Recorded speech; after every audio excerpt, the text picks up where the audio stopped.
그 지역 내 전기에 대한 국가 비상사태를 선포한다라고 트럼프가 얘기를 했고요. 이를 통해 미국은 캐나다의 위협에 대해서 완화하기 위해 필요한 조치를 신속하게 취할 수 있을 것이다 라고 하고, 자, 시장이 많이 흔들리고 있죠. 뭐 그러다 보니까 자조적인 유머들이 좀 나옵니다. 예를 들어 아빠 우리 집은 왜 부자야, 아빠는 주식 같은 거 안 했거든, 뭐 이런 짤이라든가, 아니면은 Have you said thank you once, 이거는 이제 미국의 부통령이죠. 미국의 부통령이 그 젤렌스키한테 했던 말인데, 이제 그거를 이제 주식 투자자들을 향해서 하는 짤이라고 보시면 됩니다. 이런 놀이들이 있고, 네, 저도 뭐 지옥에 다녀오지 않았나, 갑자기 누가 이 짤을 지인이 보내주더라고요. 지금 저의 심정을 잘 표현하는 것 같아서 갖고 와봤고, 어쨌든 현재 S&P 500이 아주 양극단으로 갈리고 있죠. 그래서 트럼프의 첫 번째 임기에서는 뭐 중간중간에 약간씩은 고비가 있었지만 그래도 뭔가 꾸준히 큰 하락폭 없이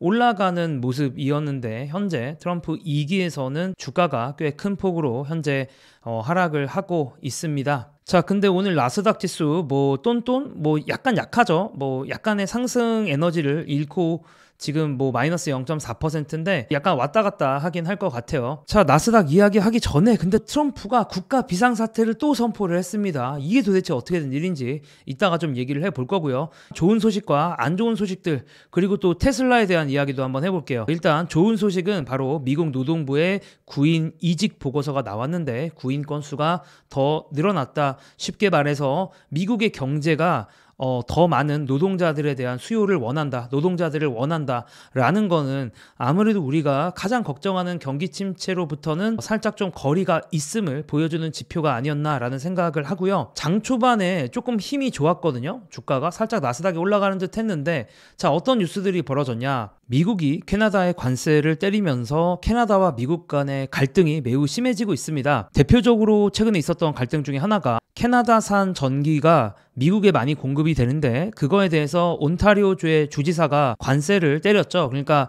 수출 관세를 때렸습니다. 캐나다산 전기의 가격을 올려버린 거죠. 이걸 보고 미국이 더 화가 났어요. 그래서 트럼프가 이제 자신의 SNS에 뭐라고 썼냐면, 온타리오, 그러니까 캐나다가 미국으로 들어오는 전기에 대해 25%를 부과함에 따라 저는 상무부 장관에게 캐나다로부터 수입되는 모든 철강과 알루미늄에 추가 25% 관세를 더해 총 50% 관세를 부과하도록 지시했습니다 라고 얘기를 했습니다. 그래서 캐나다에게 보복을 한다 라고 이제 얘기를 한 거죠. 이 조치를 바로 내일 아침인 3월 12일부터 발효된다라고 얘기를 했고요. 여기서 더 나가서 트럼프는 아예 캐나다 전기 때문에 위협받는 지역들이 미네소타나 미시간, 뉴욕 이런 지역들이 위협을 받거든요. 그래서 그 지역 내 전기에 대한 국가 비상사태를 선포한다라고 트럼프가 얘기를 했고요. 이를 통해 미국은 캐나다의 위협에 대해서 완화하기 위해 필요한 조치를 신속하게 취할 수 있을 것이다 라고 하고, 또 이제 국가 비상사태의 연장인 얘기인 것 같은데, 캐나다가 이런 악랄하고 장기적인 관세들을 철회하지 않는다면 저는 4월 2일부터 미국으로 수입되는 캐나다 자동차에 대한 관세를 상당히 인상할 것이다 라고 얘기를 하면서 캐나다를 향한 협박을 했습니다. 그리고 트럼프의 협박들이 조금 더 이어졌어요. 캐나다는 국가 안보에 매우 적은 비용을 지불하고 있고, 오히려 이 국가 안보에 있어서 미국에게 의존하고 있는데, 미국은 캐나다에 연간 2천억 달러 이상을 보조하고 있는데 왜 그럴까요? 이는 계속될 수 없습니다. 유일하게 합리적인 것은 캐나다가 우리의 소중한 51번째 주가 되는 것입니다 라고 하면서 갑자기 기승전 51번째 주 얘기가 나오면서, 우리의 미국 연방의 편입만 되면 모든 문제 다 해결해 줄게, 관세 필요 없고 세금도 줄어들 거고 너희는 정말 다 좋아질 거야 라고 갑자기 기승전 51번째 주로 트럼프가 그의 글을 마무리했고요. 트럼프가 국가 비상사태 선포를 이제 또 특정 지역에 대해서 했는데 뭐를 할 수 있을까를 어떻게 보면 여기 트위터에서도 여기에 글에서도 힌트를 줬지만 또 가능한 걸 한번 생각해 보면 전력 인프라 관련 특별 조치를 취할 수 있지 않을까, 이런 것도 인공지능이 생각을 하더라고요. 그래서 민간 기업에게 강제로 특정 전력을 생산하거나 인프라 건설을 하도록 지시를 할 수 있다, 이런 얘기가 있어서 만약에 정말 트럼프가 한다라고 하면 이런 것도 가능하지 않을까. 그리고 당연히 이런 전기 전력 생산할 때 관련된 규제 절차는 간소화하겠죠. 뭐 그런 것들 있을 수 있지 않을까요? 그리고 뭐 캐나다와 뭔가 협상하는 것들도 비상사태 선포 시 할 수 있는 대통령의 권한이고요. 자, 트럼프가 그 이후에 또 글을 하나 올렸는데 뭐라고 올렸냐면, 왜 우리는 다른 나라가 우리에게 전기를 공급하도록 허용한 걸까요? 왜 우리가 전기같이 중요한 걸 다른 나라에게 의존해야 되느냐, 뭔가 이런 느낌입니다. 그러면 전력 인프라 미국산 회사들 더 잘 되려나?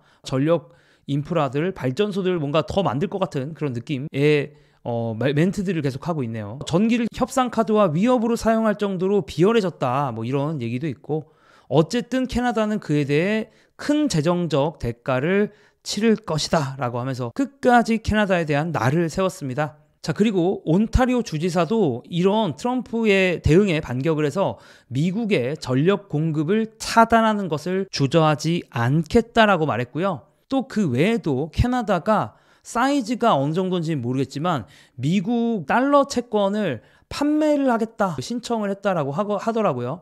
그러니까 캐나다가 지금 전방위적으로 이 미국에게 대응을 하고 있다라고 보면 되고, 근데 미국도 또 캐나다를 향해 또 공격을 하는데, 미국에 30일 이상 체류하는 캐나다인은 미국 정부에 등록해야 합니다, 이런 게 나오고 있어요. 그래서 원래는 이런 등록 없이 캐나다인은 꽤나 자유롭게 미국을 왔다 갔다 할 수가 있었는데, 갑자기 이런 이제 또 캐나다인들을 귀찮게 하는 그런 제도들을 만들고 있고요. 자, 그러다 보니까 이런 캐나다와 미국의 끝없는 갈등, 이게 강대강으로 계속 갈등이 진화가 되는 모습이 시장에서는 좀 부정적으로 받아들여졌다라고 볼 수가 있고, 또 테슬라 얘기를 좀 잠깐 해볼까 합니다. 왜냐면 테슬라가 고점 대비 거의 50%가 빠졌어요. 원래 거의 500불을 넘보던 주가가 이제는 200불 가까이 내려왔는데, 아시다시피 일론 머스크에 대한 반감이 여러 가지로 있죠. 트위터, 이 X도 뭔가 사이버 공격을 했다라는 얘기도 있고, 또 테슬라의 사이버 트럭의 방화도 있었고, 머스크가 약간 유럽 정치 쪽에 뭔가 영향력을 행사한다, 뭐 논평을 한다, 그러다 보니까 전 세계적인 좀 반감이 머스크에게 있습니다. 그래서 요즘에 이제 일론 머스크가 많이 힘들다, 이런 얘기를 할 정도였고요.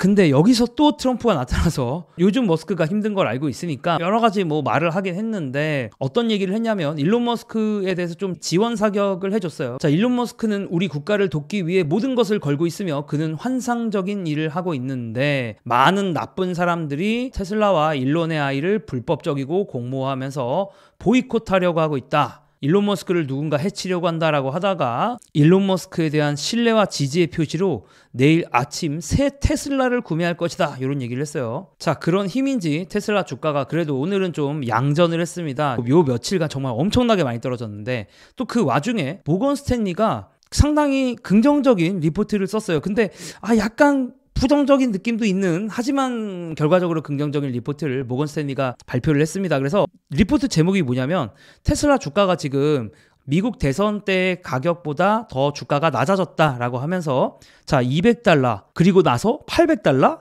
이런 얘기를 했어요. 이게 무슨 말이냐? 모건 스탠리에서 테슬라를 거의 15년 동안 다루면서 테슬라라는 회사에 대해서 투자자들의 내러티브가 주가를 따라가는 경향이 있음을 발견했다라고 하는데, 이게 무슨 얘기냐? 주가가 주당 500불까지 이렇게 테슬라 주가가 이렇게 높이 올라갈 때는 갑자기 야, AI의 승자는 테슬라밖에 없어 라고 갑자기 다들 외치다가, 오늘같이 주가가 고점 대비 50% 하락한 상황에서는 뭐 경영진은 분열이 되어 있느니, 테슬라의 브랜드 가치가 하락이 되고 있느니, 자동차 판매가 제대로 안 되고 있느니, 이런 얘기들로 집중을 한다라는 거죠. 자, 그런 상황에서 모건 스탠리에서는 다가오는 촉매제와 테슬라의 어떤 매매와 관련된 역사의 특성을 고려할 때, 모건 스탠리에서는 테슬라의 주가가 어떤 약세적인 상황에서는 $200도 갈 수 있고, 근데 이 내러티브 스토리가 바뀌면 강세의 분위기로 바뀌어서 주가가 $800까지도 갈 수 있다. 12개월 내에 주가가 200불 찍었다가 800불 찍을 것 같다라는 얘기를 하고 있는 겁니다. 왜냐하면 이 테슬라가 지금 어떻게 보면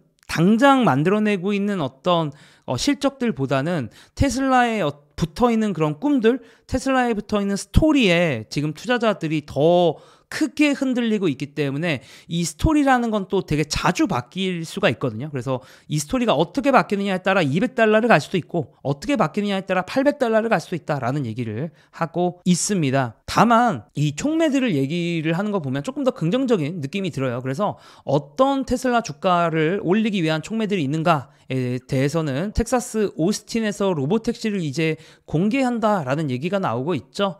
그러면서 이게 운전대가 없는 첫 번째 양산하는 차량이기 때문에 이거 자체가 어쨌든 테슬라 주가를 바꿀 수 있는 촉매라고 할 수가 있겠죠. 그리고 또 당연히 로보택시 나오는 것과 관련해서 자율주행 차량 기술에 대한 규제가 좀 바뀔 수도 있다. 그러니까 자율주행 차량들을 아마 더 규제를 좀 더 열어주면서 그런 방향일 걸로 추정이 되고, 또 AI나 휴머노이드 행사 같은 게 있을 것 같은데 테슬라 옵티머스의 최신 기능을 또 시연할 것이다. 이게 아마 연말쯤 있지 않겠느냐라는 이야기를 했습니다. 어쨌든 또 테슬라가 어떻게 로봇 회사로서도 포텐셜이 있는지를 보여주는 행사가 있을 거고, 또 그거에 따라서 주가가 움직일 거다라는 얘기고요. 그리고 가치평가 부문으로 왔는데 테슬라가 최근 주식의 하락으로 테슬라가 피지컬 이어 30, 그러니까 회계연도 2030년쯤 기준으로 테슬라의 그러니까 이익 대비 이제 회사의 주가가 얼마나 비싸냐라는 관점에서 19배다라고 얘기를 했는데, 이렇게만 보면 얼핏 보면 그런가 보다 싶다가도 테슬라의 밸류에이션은 2030년을 땡겨 와야 되나?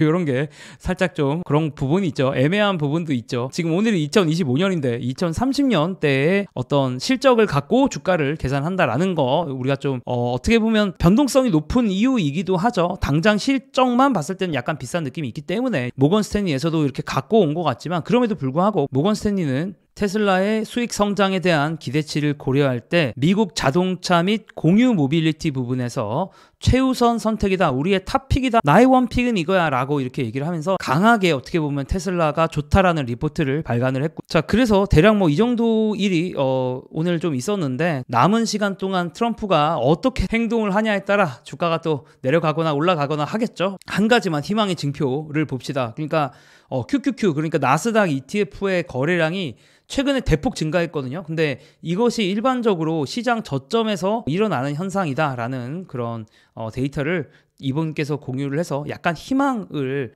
좀 가져보면서 영상을 맞춰볼까 합니다. 그럼 저는 또 돌아오겠습니다. 감사합니다.